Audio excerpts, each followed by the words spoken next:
మనలో చాలామందికి షిప్స్కి బ్రేక్స్ ఉంటాయా ఉండవా అని డౌట్ ఉంటుంది. మరి మీరైతే ఏమనుకుంటున్నారు? షిప్స్కి బ్రేక్స్ ఉంటాయా లేక ఉండవా? సముద్రం మీదుగా ప్రయాణించే అతిపెద్ద షిప్కైనా చిన్న బోట్కైనా బ్రేక్స్ అయితే ఉండవు. మరి అంత పెద్ద షిప్ని బ్రేక్స్ లేకుండా ఎలా కంట్రోల్ చేస్తారు? షిప్ని ఆపాలి అంటే ముందుగా స్లో డౌన్ చేయాలి. షిప్ స్పీడ్ తగ్గిన తర్వాత యాస్టన్ ప్రొపల్షన్ అంటే రివర్స్ ప్రొపల్షన్ చేసి స్పీడ్ని జీరో చేస్తారు.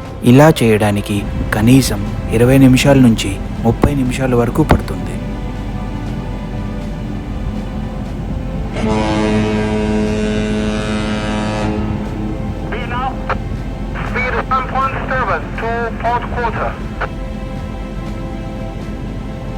Engine stop. Okay. Speed 0.7 to port.